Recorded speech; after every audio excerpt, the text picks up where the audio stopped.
This is Vic Patel with Craft Express. My name is Ashley from Artistry. It's Gavin, founder, creator of Seps.io, and you're listening to Two Regular Guys podcast, Hosted by Terry Combs RG, Regular Guy, and Aaron Montgomery.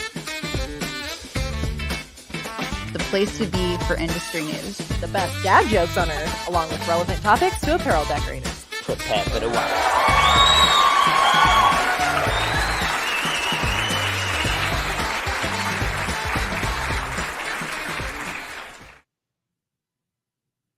Welcome into the show. It is Friday, February 16th, 2024. I'm Terry Combs, and you can find me at terrycombs.com. And welcome to the first episode of season 12 of the Two Regular Guys. 12 years, Aaron. Really. All right. Well, yeah, thank you. That's awesome. Welcome in, everybody. My name is Aaron Montgomery, and I'm with our Success Group, and my mission is to inspire you to fall deeper in love with your business. Today, Terry, we're going to share our tips and tricks, or whatever you want to call them, maybe the framework for becoming an industry speaker. And this was actually something that we talked about, I guess it was in January, right? Early January, right, with the 10 things we wanted to see. And this was one of the things on the list, some fresh blood in the speaker. You know, we've got great educators, great speakers that we're blessed with in this industry, but bringing fresh voices and there's been, how do you do that? How do you get started? That was the conversation. Exactly. And so from that, right, we said, well, shoot, maybe we should do something about it. And here we are. We're gonna start here and see where this leads. And so I'm excited about this, Terry. And today it's really all about elevating potential speakers with a framework to kind of build a presentation and kind of all the different things that we do. So looking forward to it. Exactly right. I'm excited about that too. And I'm sure there are a lot of folks out there that have knowledge to share. I know for a fact they do. And maybe we can help them take that first step towards doing that. So make sure also you stay till the very end and get your helping of the secret sauce.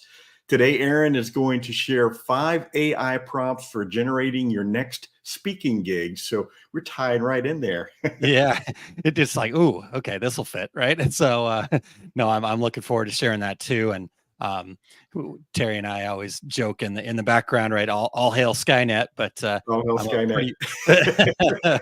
I'm a pretty prolific user of ChatGPT specifically, and so I'm going to share some of the things that I use to kind of just enhance and make things quicker and better. So looking forward to sharing. Definitely stay for the end for that, because that's a lot of great information and certainly going to be helpful in what we're talking about today.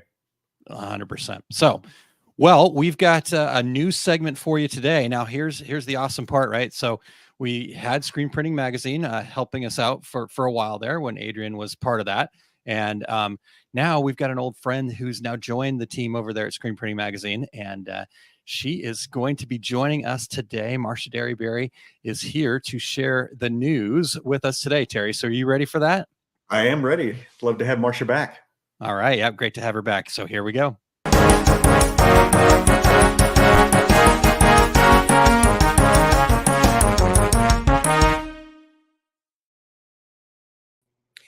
Good Friday, decorators. It's me, your old pal, Marcia, now editor-in-chief of Screen Printing and Big Picture magazines. I'm just thrilled to be back in the industry and thankful to Terry and Aaron for asking me to do the news today. I'll go quick so as not to take too much time away from their important topic. But I wanted to talk first about something that came out of the Long Beach Impressions Expo. There was so much going on at the show. If you had the opportunity to go, and if you did, I'm sorry you missed it, because everybody was doing all kinds of interesting things at their booth, live printing. 613 Originals had their transfers pre-printed onto T-shirts, rolled up in the form of burritos, and had a fake food truck in their booth. I mean, it was real exciting. But one of the most exciting things was Grimco gave away an $85,000 rock press. And it was the excitement of Rockfest Saturday night, hosted by Rock and some other sponsors, where they had Eve 6 as the headlining band. But during that event, our friends at Grimco did give away the press, and the lucky winner was Images Screen Printing out of Santa Maria, California. Now, they might sound familiar because they're pretty infamous for doing really detailed car designs on t-shirts. In fact, they won numerous impressions awards over the years, which those are awarded for creativity, innovation, and technical ability. And like I said, their car designs are so detailed and so precise. It's really something to see. I encourage you to go to their website and check out some of their designs. But they were just thrilled to win. They had 2 automatics as it was and a manual, and did some other kinds of decorating. But they were thrilled to have Rock install the press right away. And the Rock friends were just thrilled that they were able to share this partnership with Grimco. So that's one bit of news. The other one is through the Gildan brands. You know, Gildan is not new to sustainability. They have had efforts for decades in trying to make a better t-shirt for a better planet. And now they've come out with a new initiative with all their brands, Gildan, American Apparel, and Comfort Colors, to really push sustainability because it's more important than ever, as everybody knows in the industry. So the apparel companies have really stepped up, as the ink companies have over the years. And in particular today, I was going to talk a little bit about the Color Comforts initiative. It's something new called a pigment pure dyeing process.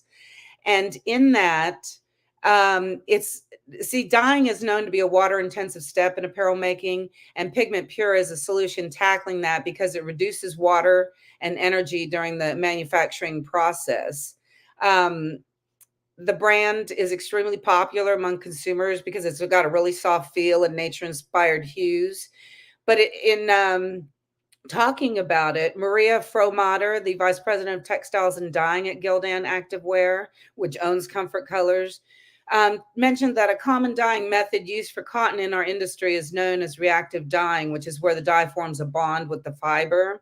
In Pigment Pure, however, dyes fabric on the surface level, allowing us to produce a subtle vintage-looking color and ultimately maintain the nature-inspired shades for which the brand is known. It uses a base of set palette of base colors, which are mixed and matched to produce the vast array of shades in the product line and maintain shade consistency. It's got an interesting environmental and manufacturing advantages. For instance, when compared to reactive dyeing, the dyeing time is reduced by approximately 40% with Pigment Pure, allowing to save on both water and energy. So it's a greater, lower impact choice. So that's just one of them. I encourage you to go to their website, Gildan.com, to look at what American Apparel and Gildan, that brand, is doing as well.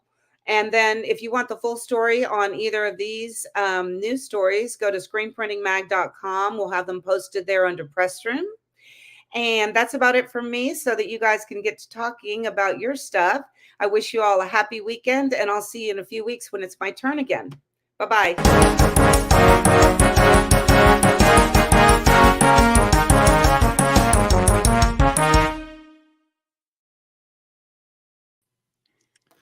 Yeah, you know, that 613 Originals food truck in their booth was really, really clever. It was really something to see.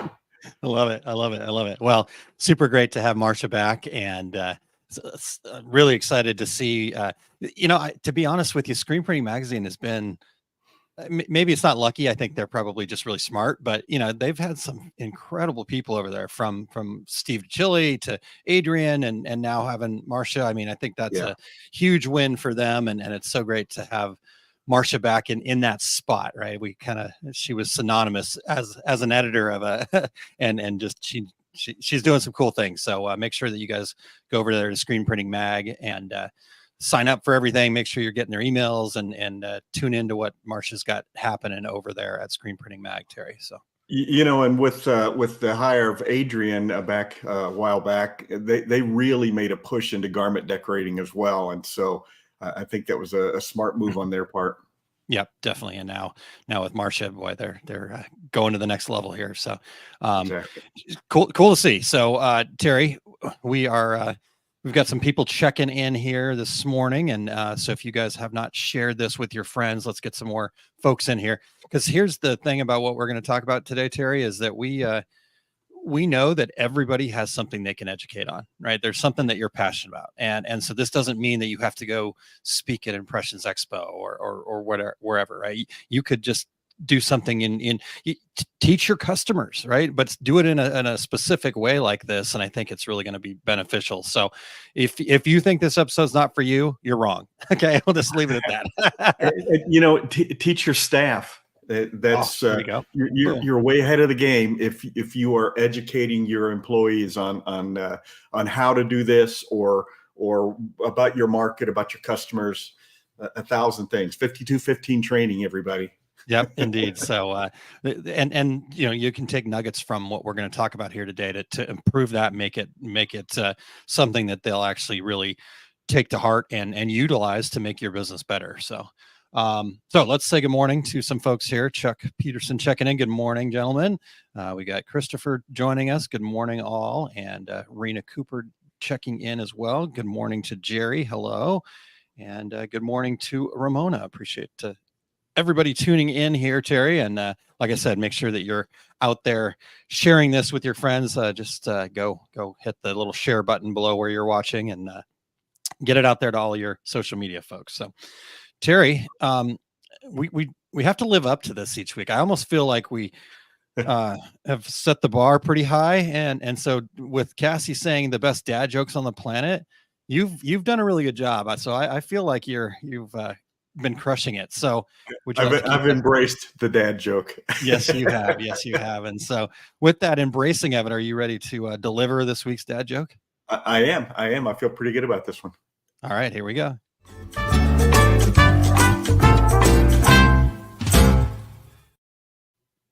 All right, Aaron, I'm writing a new book. I'm writing a new book on reverse psychology. Huh. Interesting. Yeah. Please do not buy this book. Please do not buy this book. All right. I couldn't think of anything clever. Eric would normally put something in parentheses, try to explain it. But anyhow, I think that one needs no of reverse psychology on the screen. I think that one needs no explanation, Terry. So really good stuff there. Congratulations. All right. Before we jump in, we want to thank everybody for checking out the Two Regular Guys podcast. We need your voices still. We would love to have the regulators participate in our new show intros. If you'd like to do that, go to decorators.inc/intro. Just read a few lines and be a part of the show. Don't be left out. We are always looking for new guests. So if you or anyone you know would like to join us, go to calendly.com/2 regular guys. You can book a future episode, or you can email us at info@tworegularguys.com with your show ideas. And if you are listening to the podcast version of our show, we would appreciate you sharing the Two Regular Guys podcast with all of your industry friends, just as Aaron was saying. We'd love to have them become regulators too. And we would appreciate you giving us a review on Apple Podcasts, Spotify, iHeartRadio, Amazon Podcast, YouTube Podcast, wherever you do your podcast listening. And if you're watching us live right now, please join in with your comments and your questions, especially if you're thinking about becoming a seminar speaker or a class speaker. We would love to have your comments and your questions. Yeah, definitely. And honestly, your tips too. I know we've got some educators in here. Ramona does a weekly show on Saturdays called Coffee and Conversation, right? So how do you guys do it too, right? So all of that stuff. Jerry, can I back up one quick second too to the decorators, the intro? Yes. Yeah, as you said, we want new ones. So we've exhausted the ones that we've gotten, and we already have a couple that we can't use because people have already left those positions where they shared where they were with. So I think if you haven't done it yet, just go back to that link, decorators.inc/intro. Super easy. Just and then your voice will be part of the show. So I'm excited about getting some new ones going on that front. All right, Terry. Well, shall we dive into the content here today? Yeah. Let's jump in. And Aaron, I was thinking that, and by the way, Eric was going to be joining us in this today, but he is deep in planning a memorial service. So we asked him to go ahead and take care of his family business, and we will see him back here again in a week or so. Yes, but Yeah, we told him we wouldn't dock his pay. So yeah. So Eric's got a lot on his plate here the last few weeks. So yep. he is in our thoughts for sure. Yep, He and his family. Yep. Sure. But Aaron, I was thinking, why don't we talk about how we both got started doing this kind of work, and in the intro where you hear me say Terry Combs RG, regular guy, that was from the very first seminar I ever did. It was in Dallas, the ISS show, the now Impressions Expo, because everybody always called it the Impression Show anyway. But I was speaking with Mark Bennett, and scared to death. I'd never done anything like that at all. This was okay, you ready? It was the previous century. It was 1991.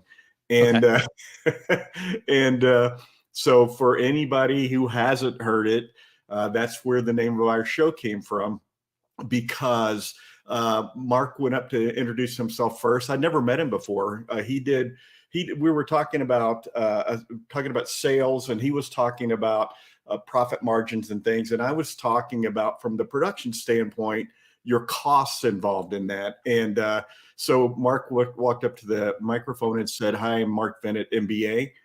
And I'm like, "What?" So I walked up to the microphone and just ad lib said, "Hi, I'm Terry Combs RG, regular guy." And the room erupted in laughter. I don't think Mark spoke to me again for 10 years. And I thought, well, this is cool.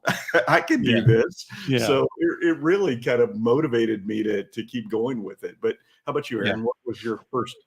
Well, I think a lot of people have heard a little bit about my story, but can I ask you, not to make this an interview of you, but I'm really curious too. Like, okay, before that time, right, where you were kind of hooked when you got the laughter and you could kind of do that, but like before that point, right, what was the turning point for you where you went from, the decorator, the guy that ran into Scott Fresner, and I remember that story too, where kind of felt like you'd made it when he knew your name. Like, how did that evolve for you?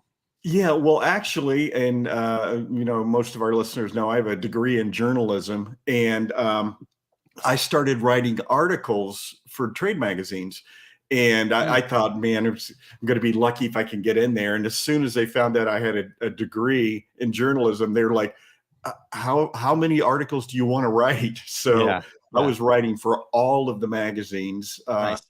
And so then ISS, Impressions Expo, reached out to me and said, "Hey, what would you think about coming to Dallas and participating in one of the seminars?" And so I was lucky. They reached out to me because they knew me from articles I'd written for Impressions magazine. So. Yeah, and I think that's but you had to be willing to write those articles first, right? So it's kind of taking the steps to get there. Yeah, because I started.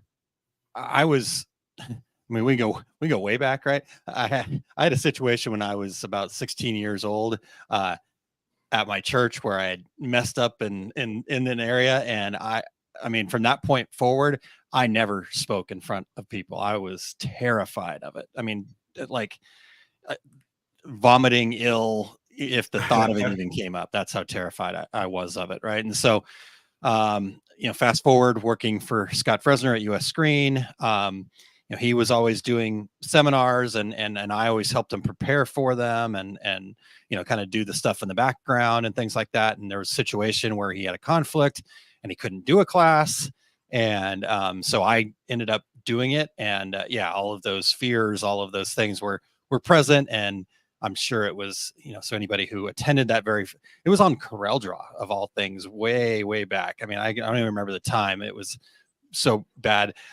Fortunately for me, Greg Kitson was the instructor after me, and he was nice enough because I went long, and it was shocking, right? But he was nice to me and really supportive, and said, "Hey, no problem." And so I really appreciate Greg giving me that grace. And so, I kind of at that point was like, oof, I think I, maybe did a few things here and there, but I definitely had the bug, right? I enjoyed the writing and the sharing, and if I could help somebody with something, there was just this tick box that happened inside of me that I kind of was passionate about, and I was starting to chase. And um, but I knew that I was terrible at it. And so, I've shared this on the show before too, but I basically looked to somebody that I looked up to as, hey, this person's a great speaker, i.e. the guy sitting next to me here, Terry Combs, and said, hey, okay, I'm going to ask him, can we do this together?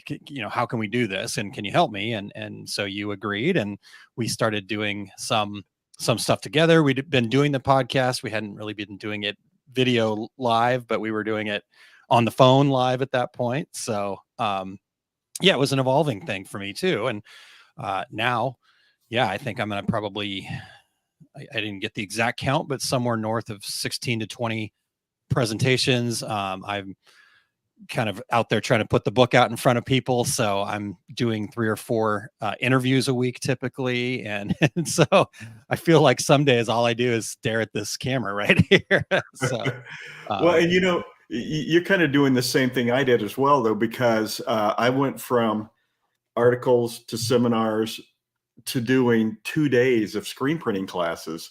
And because, the articles, you think, oh, man, how am I going to translate that to an hour and 20 minutes? And then suddenly, how am I going to translate that to 2 full days? Sure. And you're getting ready to do that right now with your event this summer. Yep, exactly.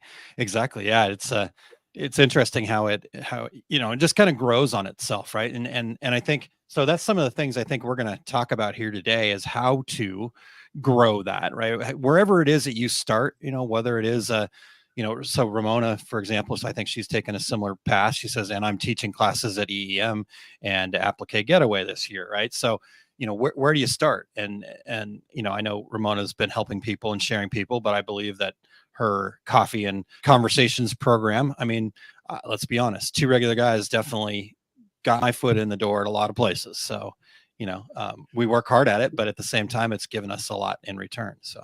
And the tag team method that you were talking about before too can really help you relax in doing a presentation, knowing that, well, it's just like the 2 regular guys podcast, It would be, you're used to doing the single events now, but I kind of rely on the conversation of this to make it a lot easier. And, going back to, you mentioned Scott Fresner, man, I always admired that guy.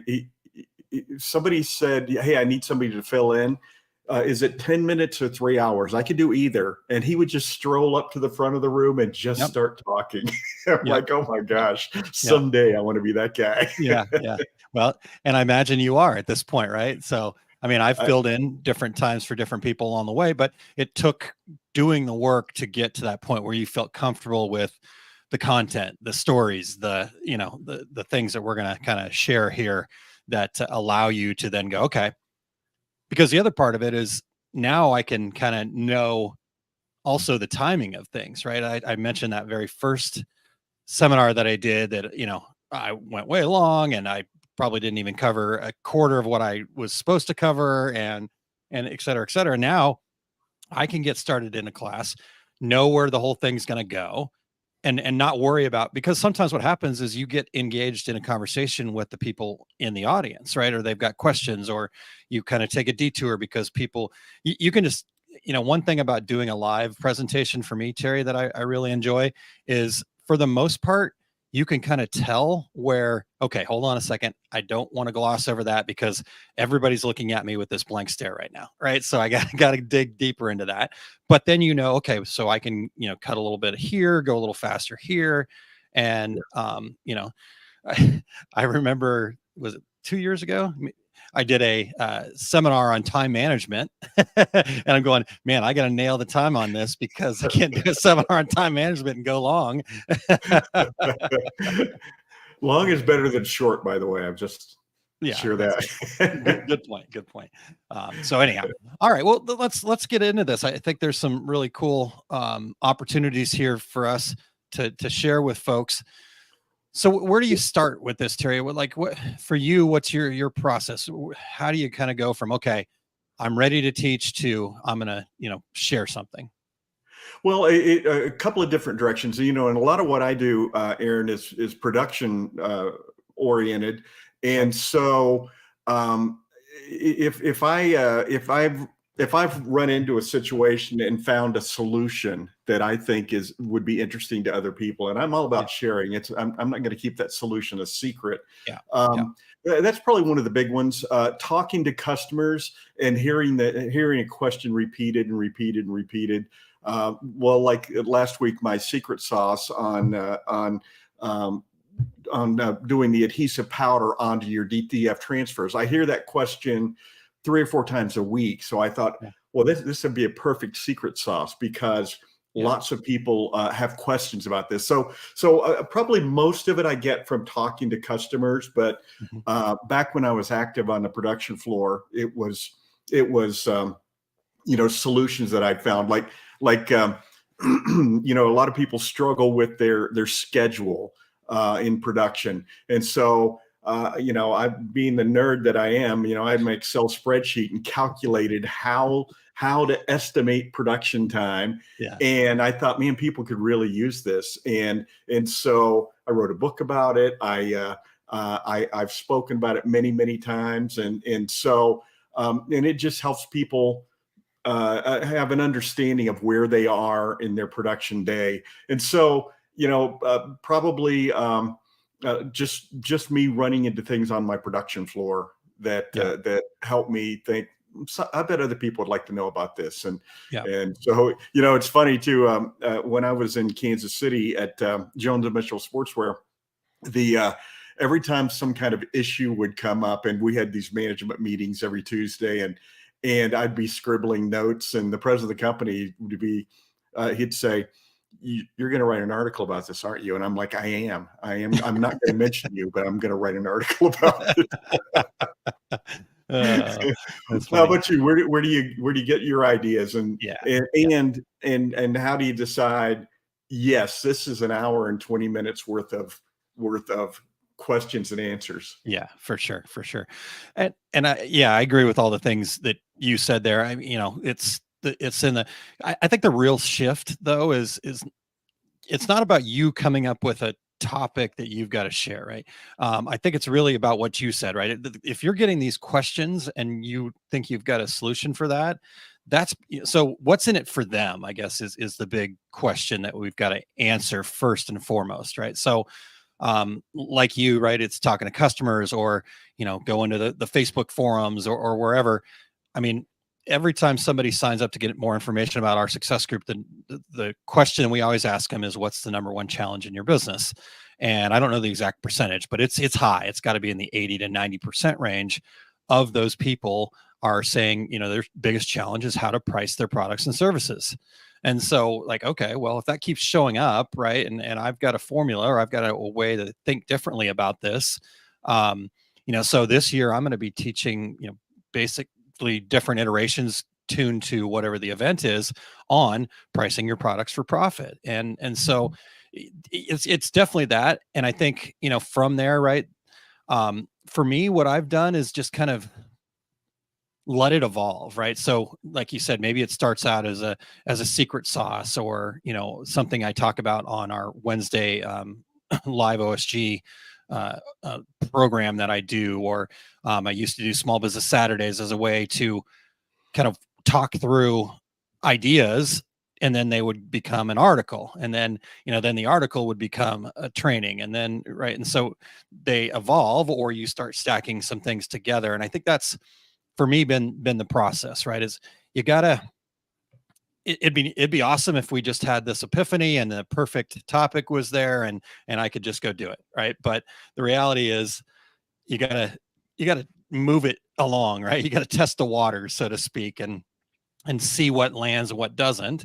And so but then that's also then how you get to a point where, you can tune that. And somebody needs me to talk about pricing for 10 minutes. I can do it. Somebody needs you to talk about pricing for 3 hours. I can do it. Right.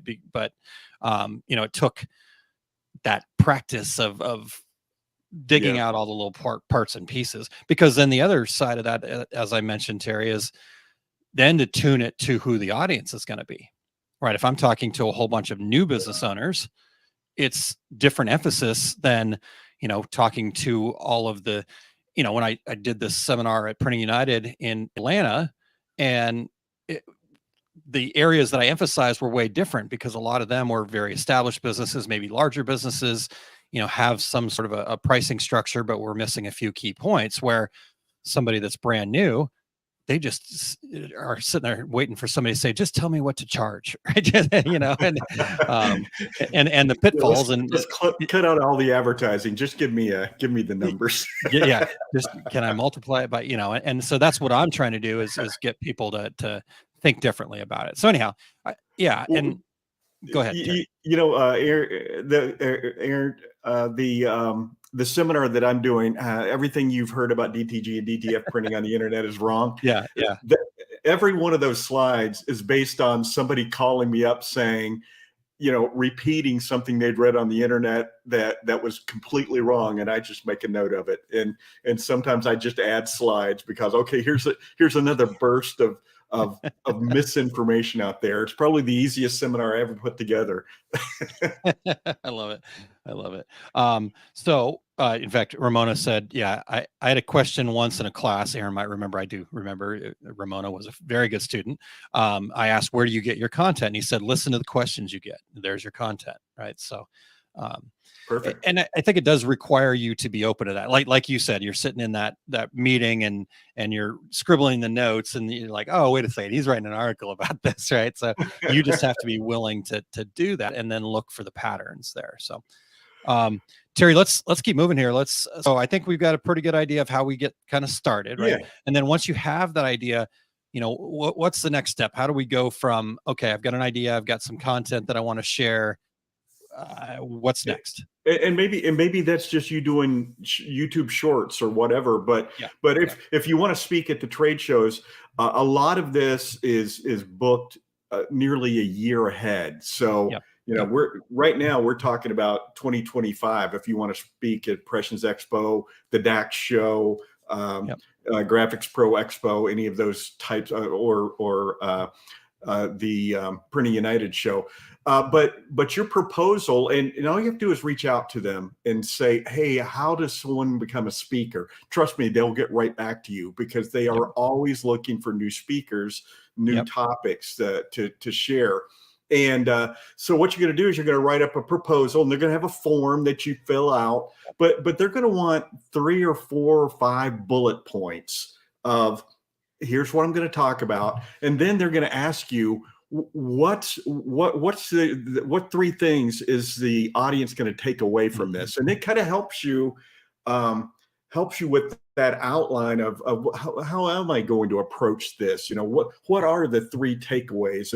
And I can chop those into 20-minute segments, and there's my presentation. But now's the time to be reaching out for next year's events.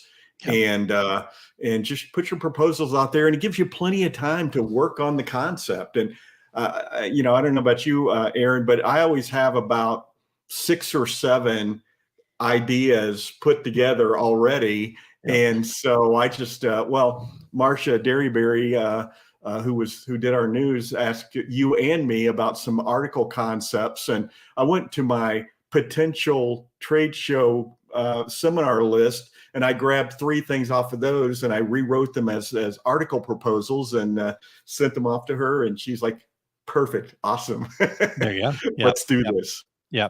And I think that's really, really crucial, right? Is to have that kind of list of ideas, topics, that kind of thing.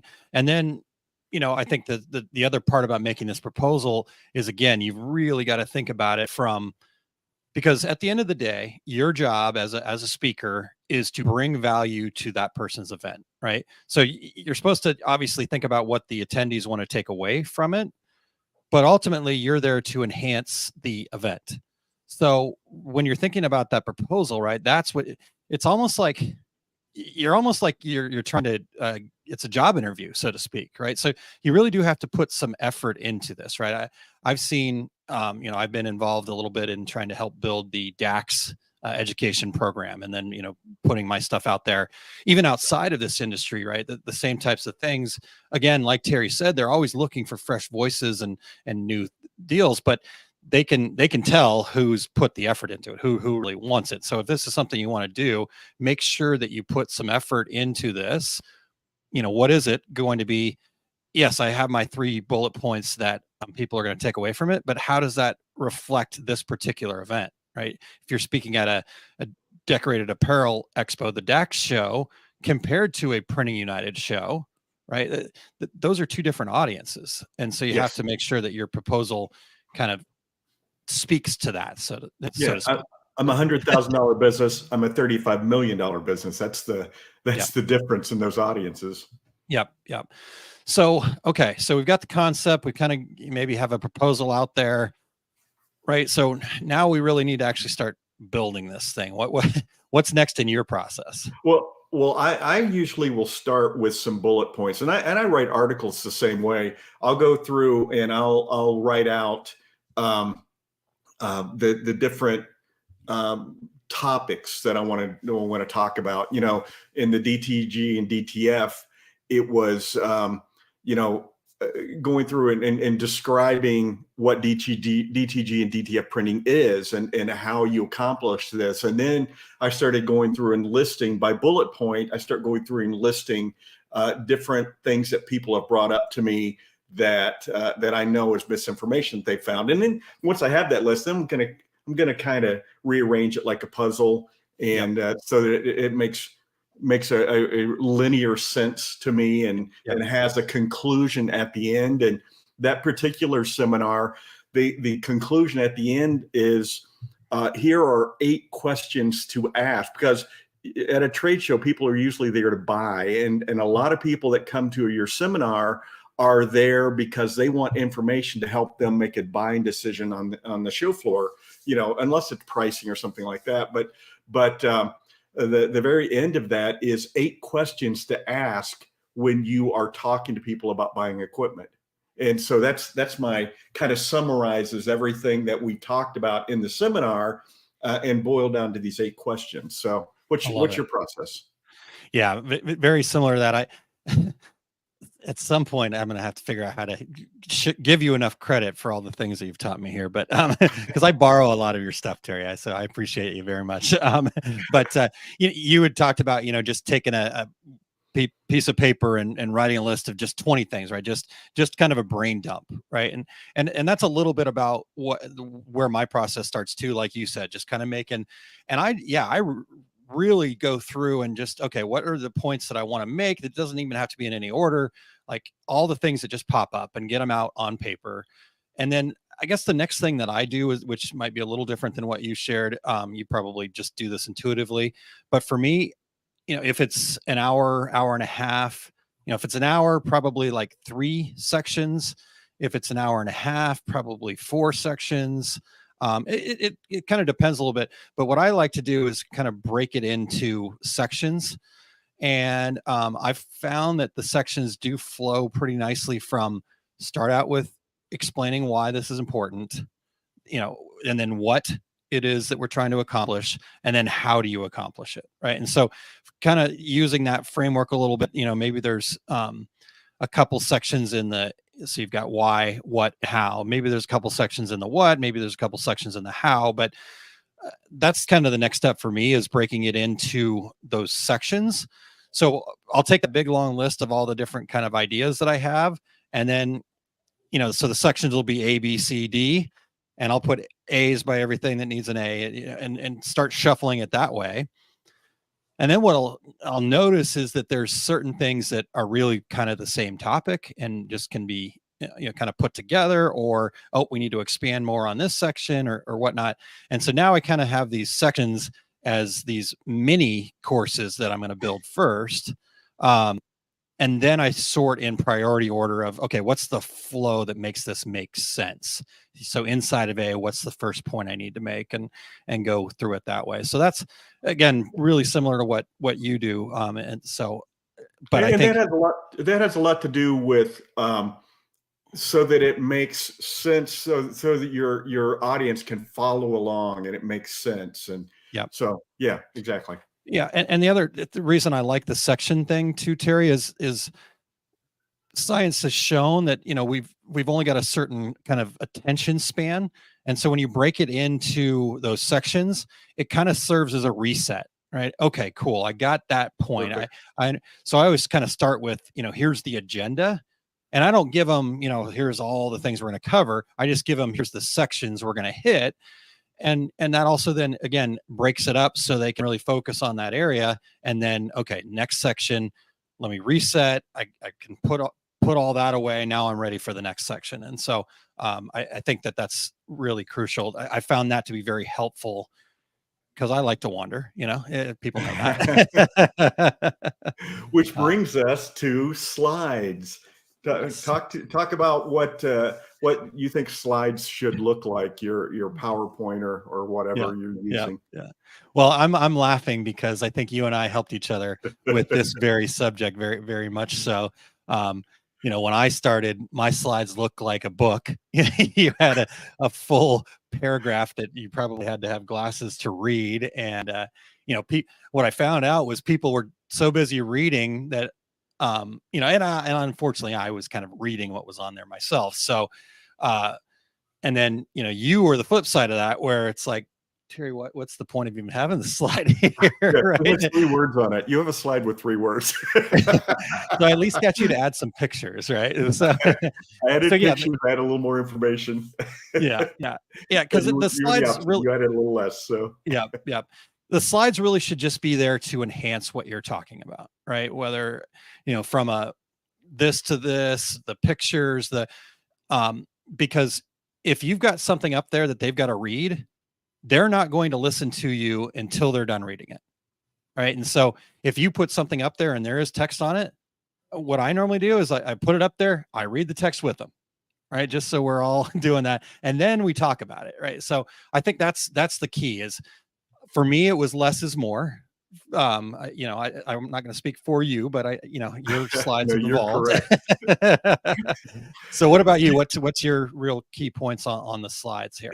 The biggest thing for me on the slides is the slides are more for me than it is for the audience. I'm going to talk about everything on that slide, but it keeps me on track and keeps me from wandering too far away. And if somebody asks a question that I know is on 5 slides away, I'll say, hold tight. I'm going to talk about that in just a minute, rather than just get off on tangents, but yeah, it's my guide, and I'll count my number of slides and say, okay, so if I spend 3 minutes on each slide, then I'm at an hour and 20 minutes, or, and of course, that's going to vary from slide to slide, but that's kind of my deal. And that's a really good point too. To me, it's all definitely like a safety blanket, right? So if I do lose my point, okay, I know what side we're on. I know where we're going. And then the other thing, though, that I've noticed for me is, like you said, you kind of get a sense of what the timing is of how many slides you've got. But what I have to be careful of is sometimes I get a slide and I'll put bullet points on there and that are kind of, okay, one after another. Well, okay, so that one slide isn't going to be, if in normal slides like 3 minutes, 2 minutes, a bullet pointed slide is going to be more, because you really basically have a new slide each time that bullet point pops up. So understanding slides is actually 200. Yeah, exactly. Because someone like Eric, he's got 100 slides in his slide deck to do the same type of thing, where I may have 20 or 30, and but a lot of like bullet points, I don't, Terry, where you kind of fall into that, but most of my hour-and-a-half presentations have about 15 to 20 slides. So I don't, what's your average on an hour and a half? I'm going to say I probably have 25 or 30. Okay. All right. When I do my 2-day class, I think I have 160 slides. Okay. But that's two days. 2 days. Exactly. All right. Well, there you go. So if you got, to be honest with you, my favorite part of this whole thing is the building of the slides. I could just sit and do that all day. I really get a lot of enjoyment out of that. Working on the slides. Yeah. I have to do my Atlantic City slides this weekend. So yeah. I got it. Well, and I love going back in and tweaking them. Like you said, a new idea pops up or you hear another thing, misinformation on the internet. Okay, I got to get that in there, refresh. Like I just redid a bunch of the graphics in some of my slides, thanks to our all hail Scott on that. So, all right. Well, speaking of 2 days, Terry, can we take a quick break here? And this will be, I've kind of publicly announced it, but this will be the first time I've officially publicly announced it here on the Two Regular Guys. So I've got a 2-day workshop retreat coming up in June that I want to share a little information with you guys about. Perfect. Are you a small business that's feeling overwhelmed and underpaid? Do you want to find more balance and fulfillment in your small business? We're here to share the good news about an upcoming small business retreat where you can come together as a community to facilitate falling in love with your business.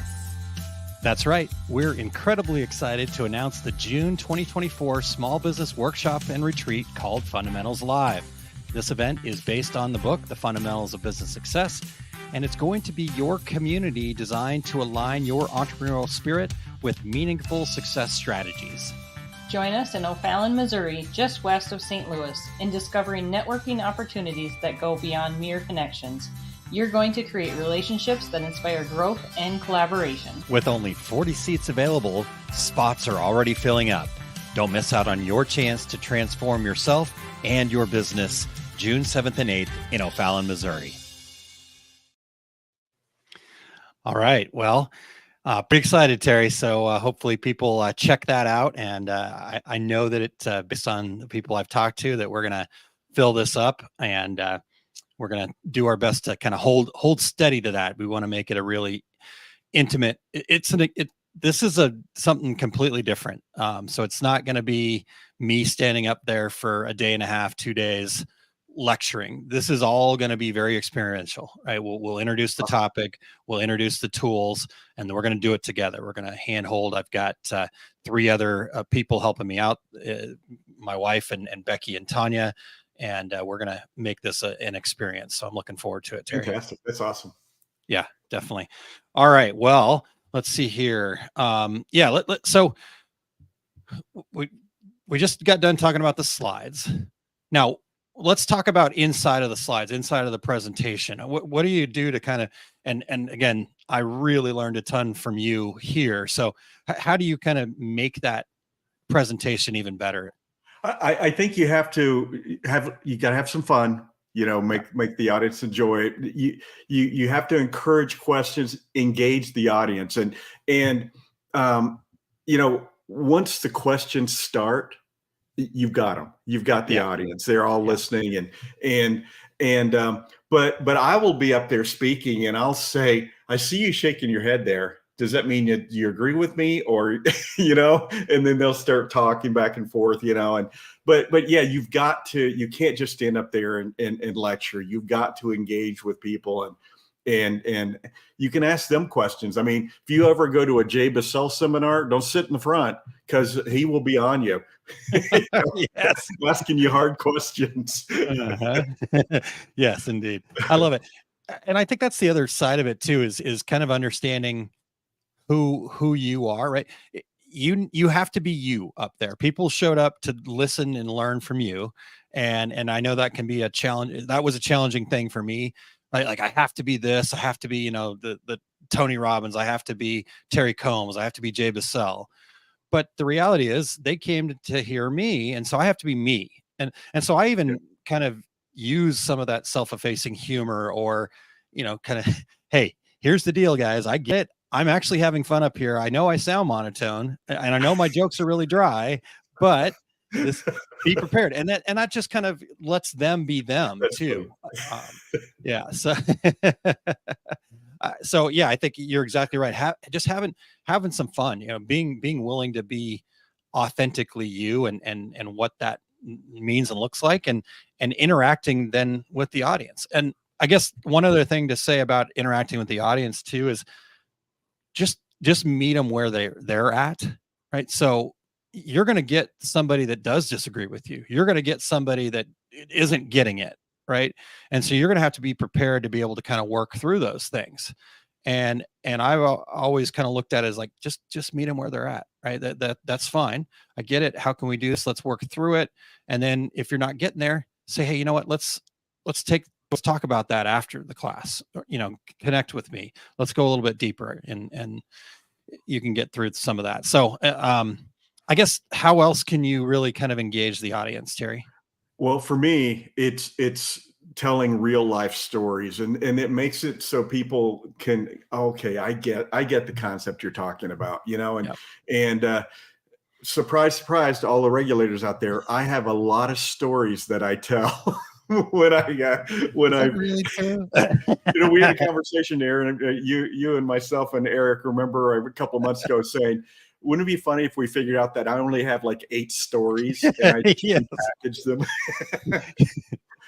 Uh, But we like when I do my screen printing classes, we have a basically a questionnaire. What worked, what didn't work, what Yeah. what did you like about the class? And over the years, hundreds of people said, I like the fact that you can relate a story, a real life story, to what you're talking about. So is Yeah. that something you do, Aaron, or do you have a different approach? No, I think that's exactly it, right? And the science of the whole thing, there really is this process, right? You introduce the concept, you share an example, that's that real life story that this has worked, and then you give them an exercise, or you'll give them an opportunity to think about how that could work for their situation, right? And that's what you're doing with. But we always tease you about your stories, right? We've heard this before, but the reality is those things are true, right? When you talk about the screen printer, that the bread and butter job, the Jim's towing, everybody goes, I get it. Yes, I know Jim's towing, right? Yeah. If I've done any garment decorating at all, I know who that customer is, and Terry's absolutely right. And I can see how I can now use this in my own business. And so, yeah, and I struggled at first with the fact that I didn't think I had any like real life stories that I could use. But the reality is, if you don't have them, there are ones out there that will work, and you just go do a little bit of digging, and then you got to start collecting those. And Yeah. once you start collecting those, and once you start thinking about it, like, I now go back and I go, well, I did have all these stories. I just wasn't thinking about them in that way. So I think that was crucial too, is to really kind of understand that, I have these stories too. I mean, the pricing one, I've got my story about the guy that I told him to double his prices, and, and he was upset with me because he thought I was actually going to give him something useful, and he didn't think that was useful. And that leads into, hey, and I asked him, okay, well, what would happen if you doubled your prices? And, he, again, upset with me, looks at me and goes, well, I'd lose half my customers. And I wanted to give him and say, exactly. Now you're doing half the work for the same amount of money. Vice versa, right? Okay. That's excellent. Yeah. But, Another thing, Aaron, and it Yeah. only works for, like, if I'm doing a production type of seminar, like I do a seminar on specialty inks and screen printing, puffs and glitters and things like that. If you have examples that you can pass around and let people touch and feel, that really goes a long way. Other than the fact, when I was speaking at DAX, somebody approached me on the show floor pulling out one of my samples and said, hey, so how did you do this? I'm like, did you take my sample from the class? And she goes, wasn't I supposed to? And I'm like, well, no. Those are going back in my bag to the next show. Yes, do be clear. There's a real quick tip for you guys. Make sure you're clear on what they can take and what they can't take, because anything that's sitting out on the table at the end of the class, they're going to take it with them if you haven't been explicit about it. Exactly right. Exactly. People get sticky fingers, and it's not in a negative way. They just like, oh, I think he wants to give this to me. Yeah, he passed it right over to me. I love that. And I think that's a really, really good point. And again, I think that goes just back to, again, solidifying what you're talking about, right? Here's the idea. Now you can actually see it in action, right? This is the end result of that. And even if it isn't something where, you have a production sample or something like that, I think you can still give them quote unquote samples, right? Give them that experience. Like when I talk about fear, I do a little exercise where I make them close their eyes and imagine being on the top of a tall building and looking out over the edge. Right. And so that's, I'm kind of giving them a sample of the fact that fear is an imaginary experience, but I know that gets everybody fired up. I mean, I hesitate to do it in person because I'm always worried about somebody being really upset that I took them through their worst fear. But the reality is that helps us understand. Yep. Okay. I get it. I'm sitting here perfectly safe in this chair, in this room. And yet if I close my eyes and imagine deeply enough that I'm looking out over a building, I'm going to have all those same responses. That too is a sample in my mind. Exactly. Yeah, so, exactly right. It's a participation. So yeah, for sure. All right. Well, we've done a really good job here, Terry, but how do we kind of, I've got something I want to share. And I think this is really in a way, kind of tying all this up and okay. I'm actually going to be taking some of the things we talked about here and improving my quote unquote system. But what else do we need to do to kind of, okay, we've done the slides, we've got our examples, we've got the stories, we're kind of ready to go. What's next for you? If you've never done this before, practice, do a test run and set a timer. Now, you have to assume there are going to be a few questions, but do it against the clock and do it over and over again. And you don't have to do it in front of anybody. Just practice it through. And then you're going to find yourself changing slides and changing your approach. And my last advice on it is take a deep breath, slow down, because if you're the first time you do this, you're going to talk too fast. And just have fun with it, just enjoy it. And even today, all the years I've been doing speaking, sometimes I have to kind of step out of the room before I start and just take a, and then walk into the room and be on stage. Yeah. But what are your, what's your 9-step system? Well, real quick, back on the testing and running clock before we get out of that. I know we're running against the clock here ourselves, but, and everybody's going to be doing this a little bit differently. Like I know for Eric, he calls it run his slides. I mean, he really goes through them in detail and basically will sit in his hotel room and run the slides. Like if you ever want to spend time with Eric at a trade show, don't try to do that, the morning before he has his seminar. He's going to, and that's his process. I like to quote unquote run the slides, but I don't quite go, I will run it to the clock if it's a brand new one, but for the most part, I don't run it that, but like you said, right, you're going to go through it. You're going to change a slide. You're going to move something. You're going to tweak something. You're going to make an extra bullet point, and go through that. So, and then I love what you said about, just kind of getting out. If I can, I like to get into the room before anybody else is in there and just kind of look out against the room and just think about the people that might be there. And just, I don't know, you guys might think it's a little bit woo woo, but just having my feet on the ground, looking out there, I kind of connect and I can feel their energy coming and my energy going out and in. So like you said, it's just a visualization of it going really well, as opposed to what's probably running through our head before all the things that could go wrong and will go wrong. I mean, that's the other, I can't tell you how many times the projector didn't work. The computer went dead.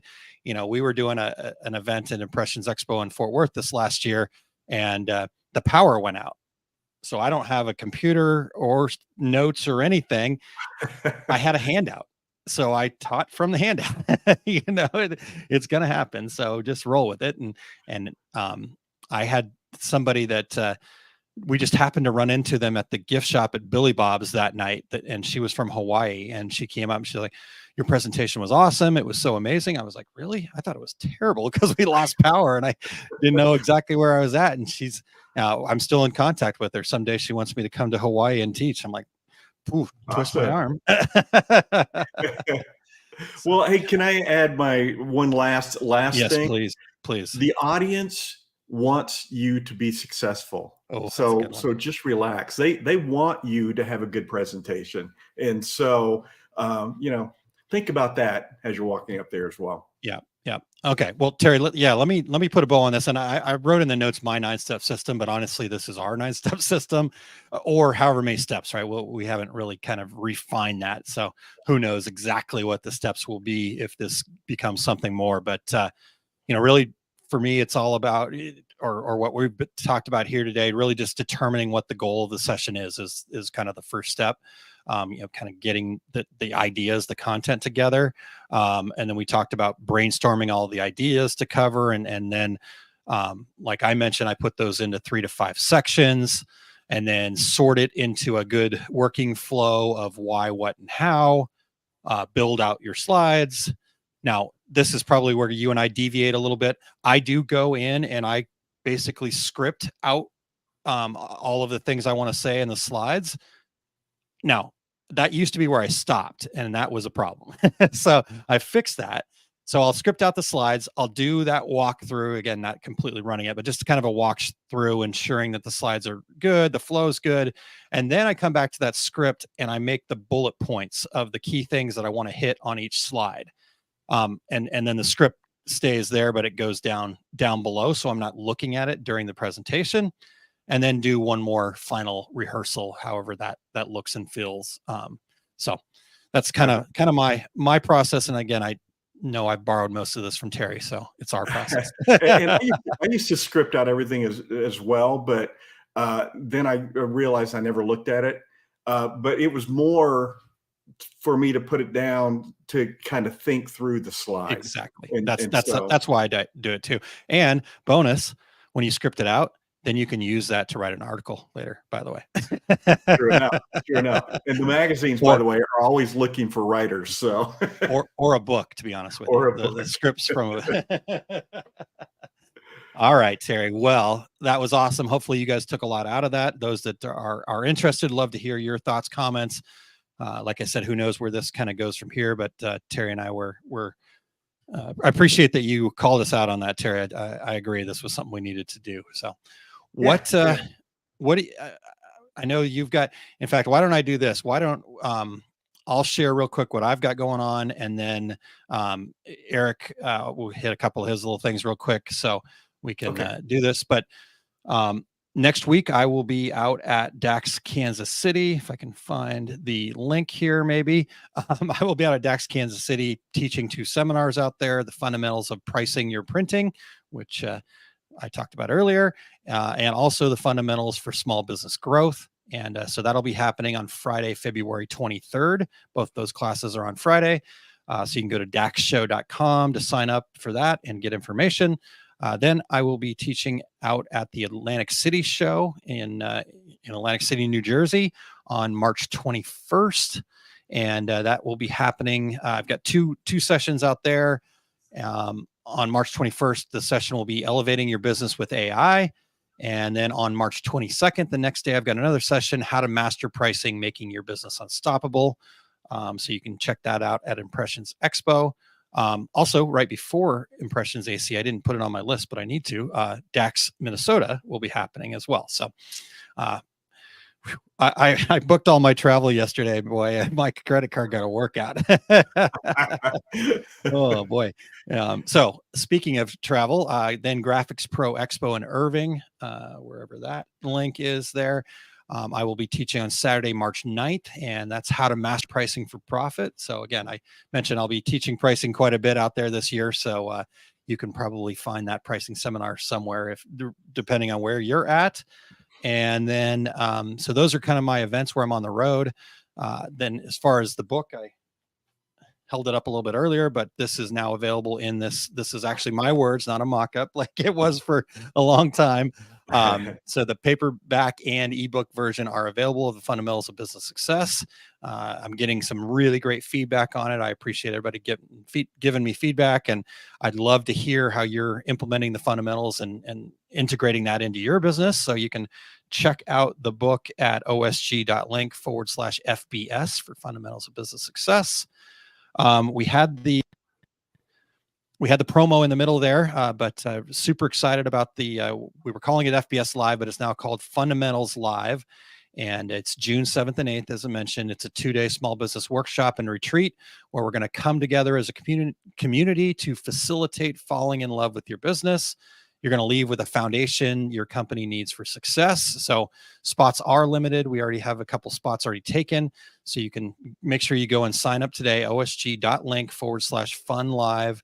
It's going to be a great experience, and you don't want to miss this first one for sure. So, and then next thing, we do have a Facebook group that you can check out. It's called the OSG Business Fundamentals Community. And we just kind of believe in the power of collaboration to overcome our daily challenges. And it's more than just a community. It's a space where we can discuss foundations of our business and actively work on enhancing them. So if you're not a member of that group, go to facebook.com/groups/OSG Fundamentals. And then last but not least here, OSG Live happens every Wednesday morning. It's a collaboration between Tanya Deutscher, Becky Kotzer, and my wife, Kylene Montgomery, and I. We explore the power of gratitude. We celebrate wins, and we bring you segments like Wellness Toolbox and Uncommon Mindset. So you can tune in live at liveosg.com Wednesday mornings at 7 a.m. Central Time, or the replays are always available there, so you can go back and watch anytime. So that's what I've got going on. Like I said, I'll share real quick Eric's, and then we can go back to yours, Terry. But if I can find Eric's website there. So the take up is canceled today, but Eric will be back very shortly with new content and announcements for the take up. So in the meantime, make sure you go check out erichcampbell.com and search for the take up at the top, or just really kind of look for Eric on any of your favorite social media platforms with the unique spelling of his name. He's easy to find. Erich Campbell, Erich, as Terry might say from time to time, as I've said from time to time. And then back to the DAX program. Eric will be out at DAX Kansas City, February 24th, teaching vintage values in machine embroidery and digitizing details. So that's what he's got going on. What about you, Terry? What's coming up for you? Yeah, my complete screen printing business course. I will be in Chicago at Atlas Screen Supply, right up by O'Hare Airport, on March 9th and 10th. Last week, there were 2 seats left. So check in with the folks at Atlas if you are interested in that class, atlasscreensupply.com. Nice. Or on my website. And my next class at Workhorse Products here in Phoenix is May 4th and 5th. And I'll be speaking at Impressions Expo in Atlantic City next month with the presentation that we talked about earlier. Everything you've heard about DTG and DTF printing on the internet is wrong. That will be on Friday, March 22nd. And watch for all of my upcoming events at terrycombs.com. Yes, definitely get over there. Check out terrycombs.com. Love it. All right, Terry. Well, the last thing go ahead, Terry. I was just going to say, I think it's time for a little bit of secret sauce. Let's do this. All right, here we go. So secret sauce coming to you.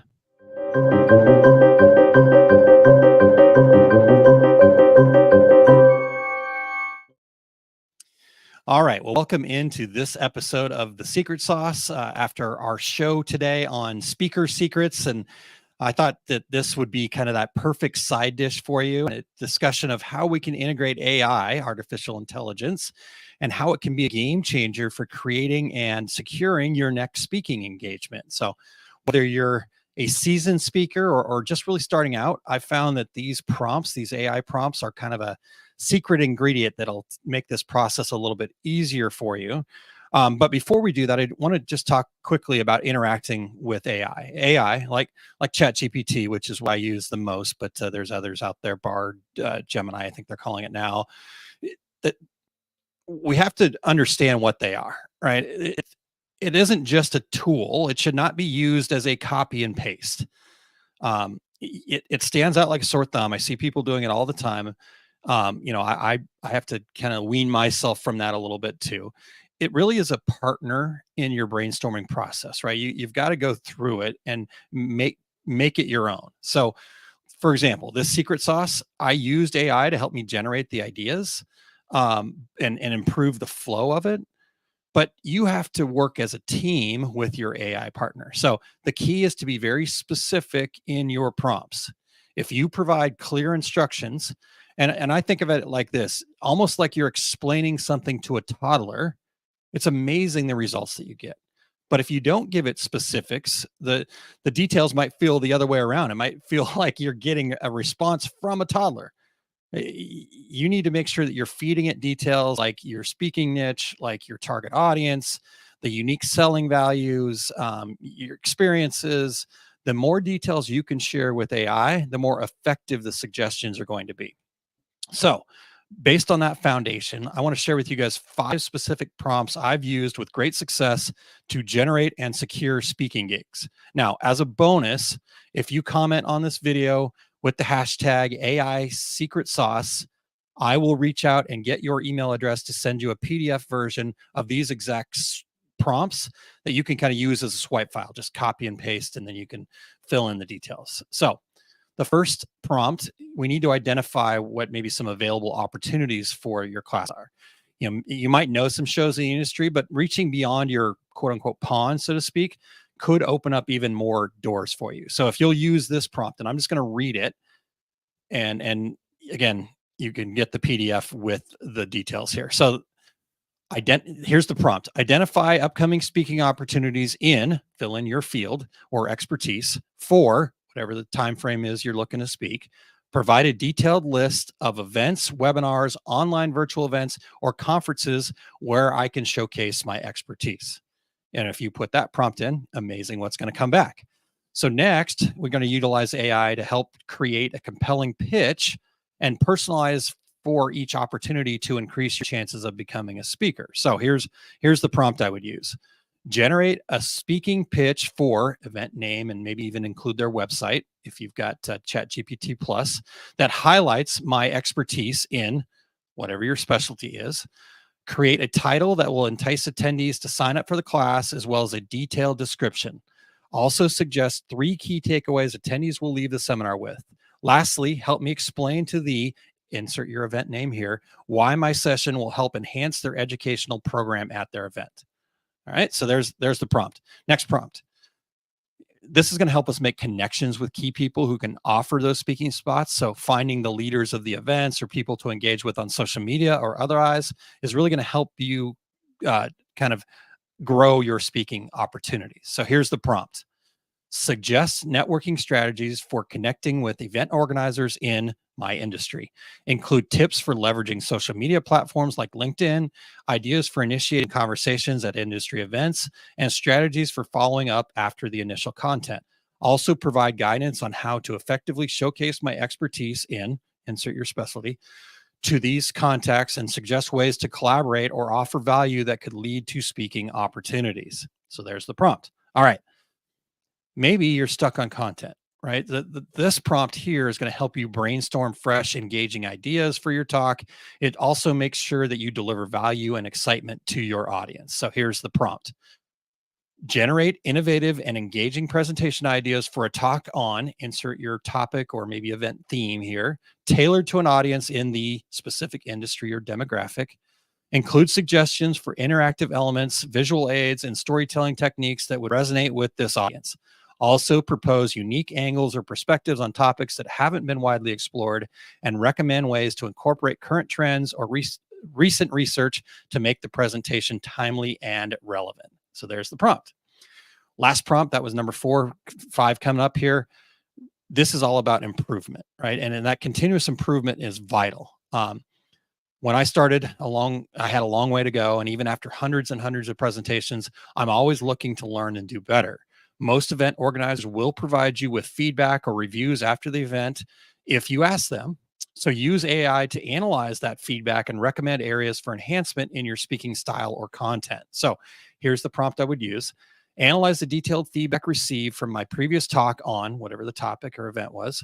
Identify key areas of strengths and weaknesses in aspects such as content delivery, audience engagement, and clarity of message. Provide suggestions on how to enhance storytelling elements, improve audience interaction, and refine the presentation structure. Additionally, offer advice on adjusting speaking style or tone to better suit different audience types or settings based on the feedback analysis. Here is the feedback that was received, and then you put all the feedback in there that you have received. So there you have it. There's your secret sauce. 5 AI prompts to elevate your speaking career, whether today was the launching point or you've been doing it for years to come, remember, AI is a powerful ally. Embrace it. Cheers to your next successful speaking gig. That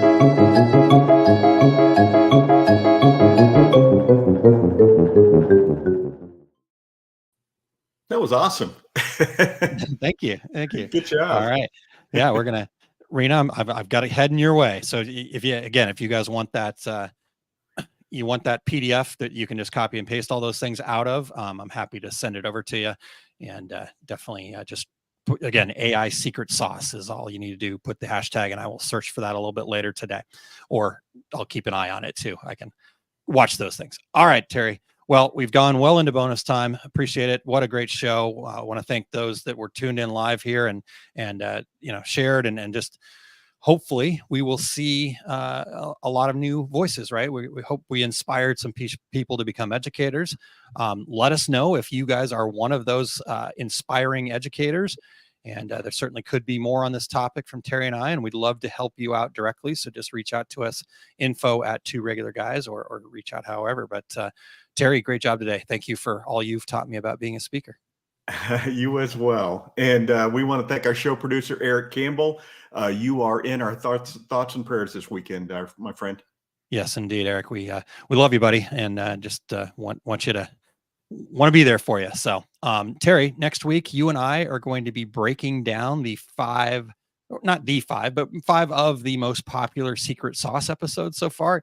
I think we've got about 20 or 30 of them now so far. So, now we are going to be, we're always doing new stuff here at Two Regular Guys, Terry. So, I don't think we've ever actually done it this way before. Maybe I'm wrong, but we're going to actually record this show, not live, and then it will run as a premiere next Friday for you guys. So I'm going to be, myself and Eric will be at the DAX show. I think you're going to be in Phoenix at the DTF Expo, right? Exactly. So, yeah, exactly. Yeah. So we're all tied up on Friday. So. Yeah, and we didn't want to just kind of leave you guys hanging. So we've been talking about doing this show. So we're gonna record that for you guys, and it'll be premiered live. So you can pretend like we're live. It'll feel that way.